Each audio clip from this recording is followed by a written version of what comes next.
it was crazy.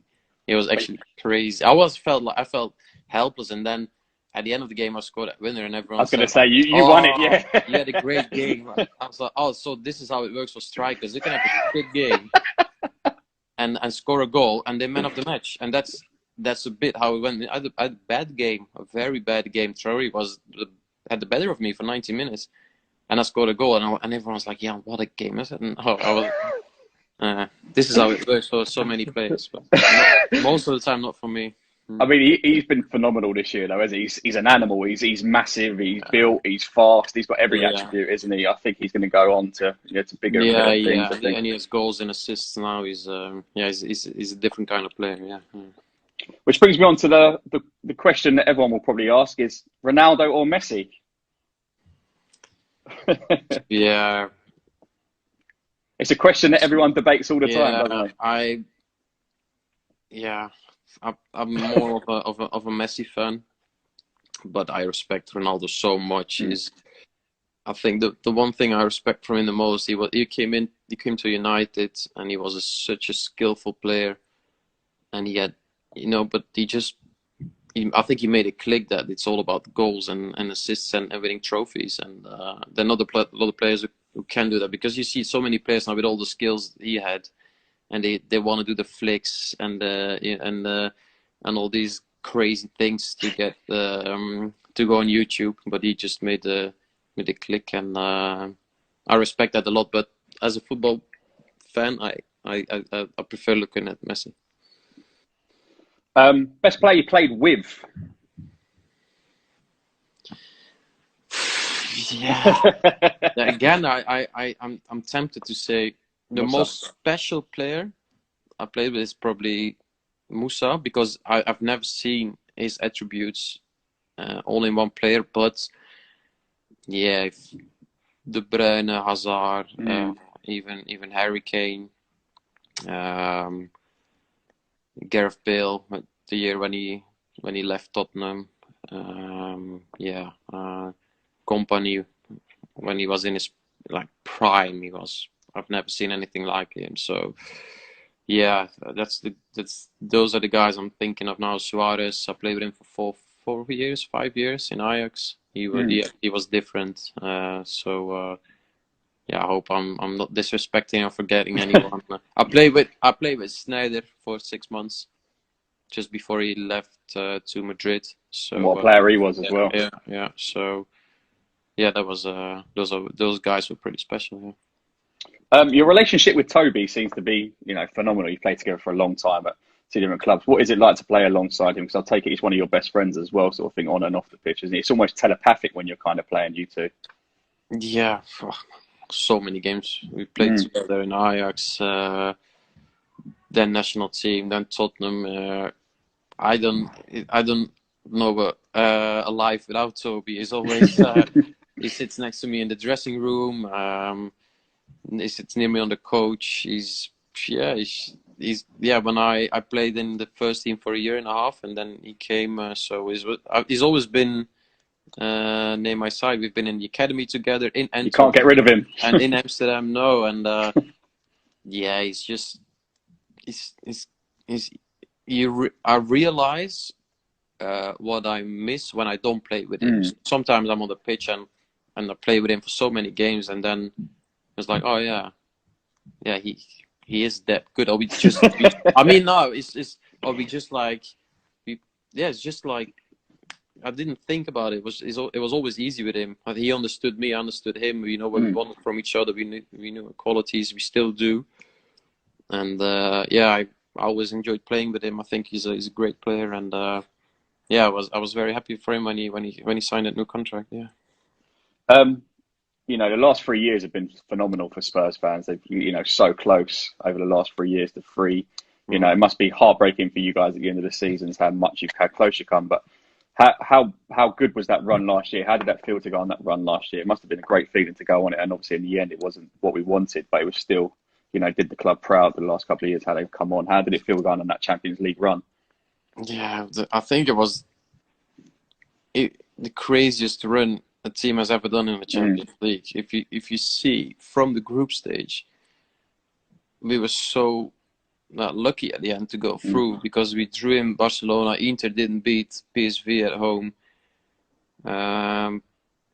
Yeah, we had 1 point after 3 games in the group stage. Then we scored last minute against PSV. Inter in the last 10 minutes. Then Dortmund, I think, yeah, we beat them 3-0 at Wembley. But and we won away 1-0. But I think they were very close to beating us at one point. And then, yeah, City games, Ajax games. That must have been. I was on the floor for the City and Ajax game, I think, at one point. I think especially the Ajax game. What was that feeling like in that Ajax game when Lucas scored it? Really? It's just like, even City, if you yeah. Yeah.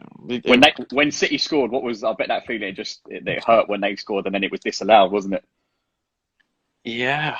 It was such a crazy game. Like from the first minute, I think after 11 minutes it was 2-2, I think. And then it kept on going up and down, and I think we were lucky that they were 4-2 up, no? Yeah. Yeah. Yeah, they and were then Lorente 4-2 scored, up, wasn't it? and I think we, at one point, I think there was like 20 minutes to go, and I said, like, don't stress, don't rush. We only need 1 goal, you know. And I think City didn't know if they had to attack or to drop or to defend. That were 4-2 up, and then so yeah, just a corner, and then Fernando scored, and then yeah, obviously we.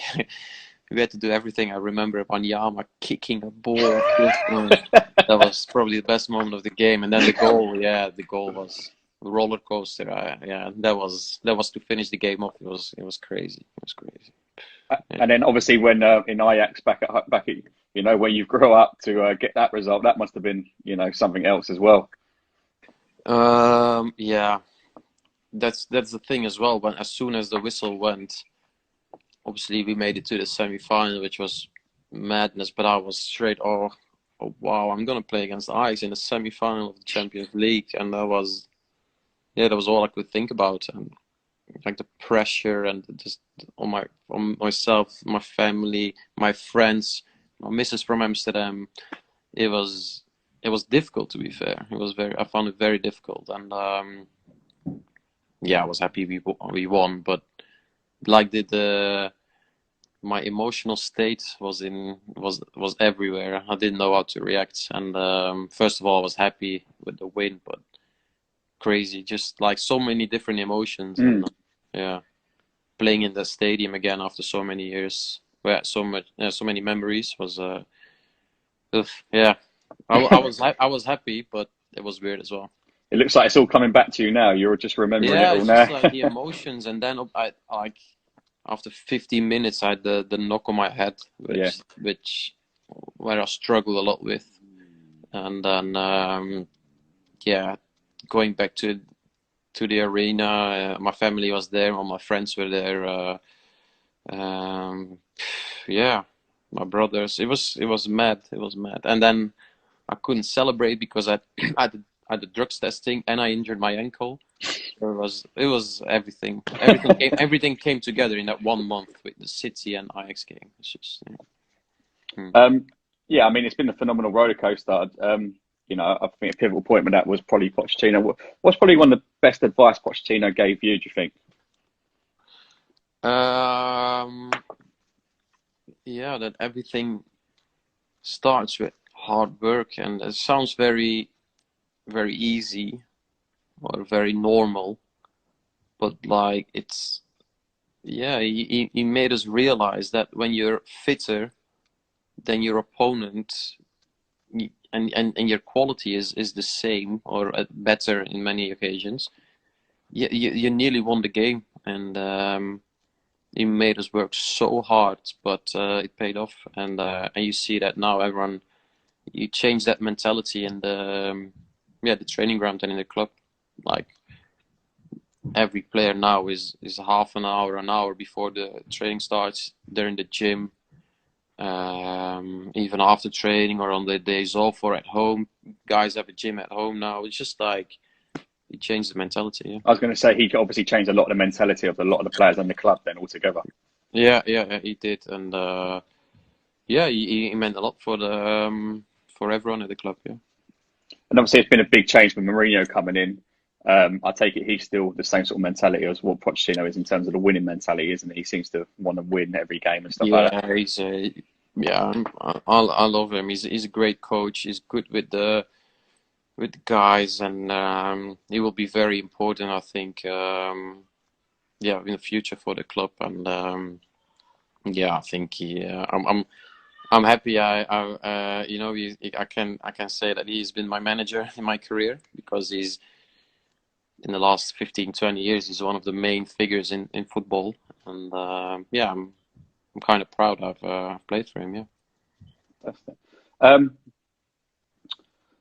Views on you started off as a young kid playing in Belgium and stuff like that. Do you have any kind of views on like the grassroots sort of thing that I sort of coached? Have you ever seen too much like grassroots football here, and how do you think it is What's compared to? grassroots Do you know football? like so like youth football, so not academy football, so kind of like local clubs and stuff like that? Have you seen any sort of local clubs play or anything like that?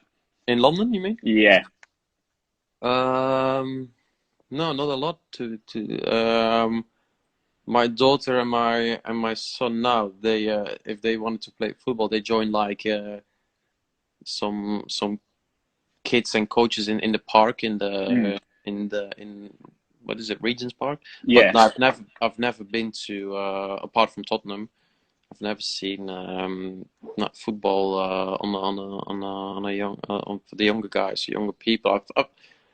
Yeah, I think in London it can be quite tough, I think, to find the right club or facilities, or I don't know, because in Belgium where I came from, I come from the countryside, and there's a local football team and you join the Mm. football team. But in London it's different. It's not that easy to just join a football team where I have like two full big pitches, and yeah, apart from that I don't know a lot about the academy or the grassroots football. No.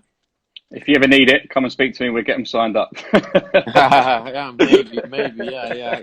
He has a good left foot. Oh, really? Yeah. So it brings me on to like what sort of age do you think kids should start playing football? Because obviously Tottenham and the big academies, they have kids in as young as 7. And my kind of philosophy is kind of maybe they should be coming in a bit older because they're missing out on playing with their friends. They're missing out on a lot of like grassroots, like playing and messing about. Is there a certain age you think that kids should be in at? Do you think they should be in as young as 7? Yeah, I joined academy very late. I was like professional academy I'm talking about. I was Yeah. 12. And before that, like I just had some fun with friends, with my brother in the team. Um, yeah, I was a football animal. I played football every day on the streets, in the garden, and I just had fun. And I wasn't in a system and in a very young age. And yeah, I'm not sure if it helped me, but I loved it. Just like having fun with my friends, playing football every day, and yeah, not being put in that system that quick. Yeah, I enjoyed it, but yeah, I think these academies, they want players as young as possible Mm. to teach them philosophy, or put them through some physical tests. I don't know, but I like just to no pressure, just have fun with your friends on the pitch. Yeah.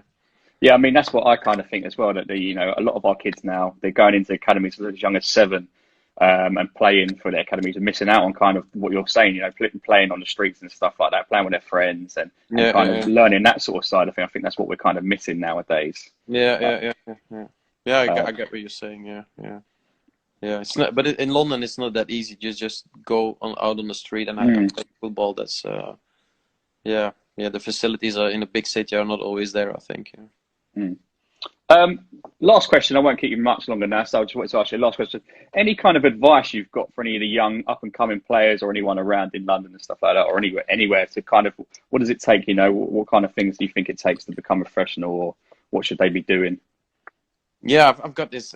I get this question a lot from youth team players, or even in the academy of Spurs, or people on the street. But I just I had a ball on my feet all day, and wherever I went, I had a ball. I just the key ups. I kicked the ball against the wall, or like volleyed the ball, or played with my brother. I just had fun, always had fun, and like I said, I was never being put in that system very early. So having fun and getting better just by touching the ball and playing with your friends.